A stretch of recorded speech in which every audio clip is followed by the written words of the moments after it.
Sejumlah korban erupsi guguran awan panas Semeru mengalami luka bakar. Guna mencegah komplikasi dan kematian, perawatan luka bakar yang serius harus dilakukan. Untuk membahasnya lebih dalam, kita sudah terhubung dengan dokter spesialis bedah plastik, Dr. Anastasia Desi Harsono. Selamat siang, Dr. Anastasia. Selamat siang, Pak Wilson. Baik, dok, apa pertolongan pertama ketika warga ini terkena luka bakar dari abu vulkanik, dok? Ya, baik. Untuk pertolongan pertama pada luka bakar, memang pada umumnya pada prinsipnya sama. Jadi kita harus menghentikan proses perdarahan, proses pembakaran, mendinginkan luka dan mencegah hipotermia. Jadi proses pembakaran, misalnya dia ada debu vulkanik, ya dia harus lari dan menghindar dari lahar panas akibat letusan gunung tersebut. Dan juga untuk luka bakarnya yang sudah mengenai tubuh, dia harus mendinginkan dengan air dingin, dengan air yang mengalir itu selama 20 menit dengan suhu yang direkomendasikan ada 15 derajat Celcius. Dalam hal ini air es itu tidak digunakan ya.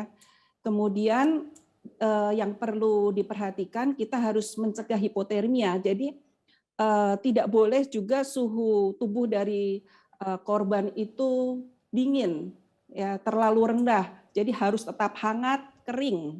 Karena kalau terlalu dingin, misalnya kita guyur dengan air es, itu akan memperdalam dari kerusakan jaringan akibat luka bakar tersebut. Baik. Demikian, Pak Apakah Wilson. luka bakar dengan abu vulkanik dan juga mungkin luka bakar biasa ini perawatannya bisa disamakan, Dok, atau harus berbeda?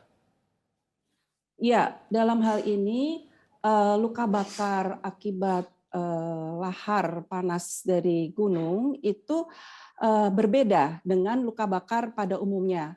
Misalnya luka bakar akibat air panas ataupun luka bakar listrik ya, karena ini debu ini kalau terhirup itu kita harus waspada adanya trauma inhalasi. Jadi cedera pada saluran nafas. Itu yang akan memperberat dari resiko dari korban luka bakar ini. Di samping itu, kalau mengenai tubuh, mengenai kulit dari korban, itu akan lebih dalam karena komponen dari penyebab luka bakar karena lahar panas ini itu mengandung mineral yang kita ketahui bersama itu komponen utamanya bisa sulfur yang bersifat asam dan juga ada besi gitu. Jadi kerusakan jaringannya itu akan terus bertambah dalam tidak sama seperti pada saat ditemukan. Keesokan harinya dia prosesnya akan berjalan terus. Demikian Pak Wilson. Baik, artinya ketika luka bakar jenis apapun ini harus konsultasi segera ke dokter kulit untuk menentukan juga nanti perawatannya seperti apa gitu ya, Dok ya? Betul. Jadi khusus untuk luka bakar kimia, meskipun itu luasnya hanya kecil, 1% ataupun 0,5% harus segera datang ke dokter. Dalam hal ini kami sebagai dokter bedah plastik itu kami berkompeten untuk merawat pasien luka bakar. Harus segera datang ke rumah sakit karena apabila tidak ditangani akan menimbulkan komplikasi lebih lanjut yang susah diperbaiki.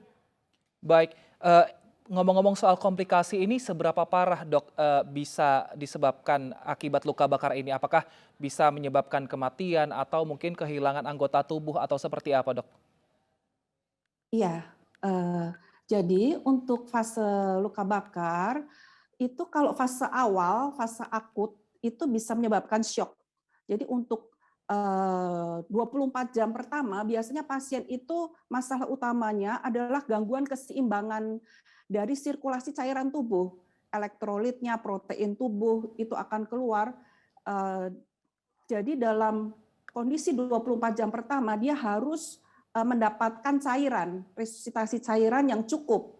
Karena kalau tidak, maka akan berlanjut ke fase-fase shock, yaitu di fase subakut akan terjadi reaksi inflamasi yang menyeluruh, di mana dilepaskan burn toksin atau eh, protein kompleks yang bersifat sistemik itu akan dihancurkan dan dilepaskan sehingga akan terjadi infeksi menyeluruh dari tubuh. Jadi tidak hanya di dalam darah tetapi di ginjalnya juga bisa kena, paru-parunya juga kena dan itu bisa berakibat terjadinya kematian.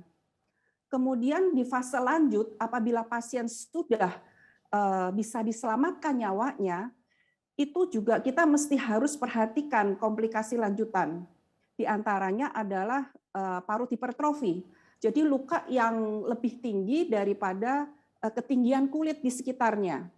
Nah, itu apabila mengenai persendian, jika perawatannya tidak optimal, dia juga akan menyebabkan terjadinya kontraktur. Baik. Jadi kalau misalnya diketiak dia akan nempel, jadi sulit digerakkan gitu. Baik.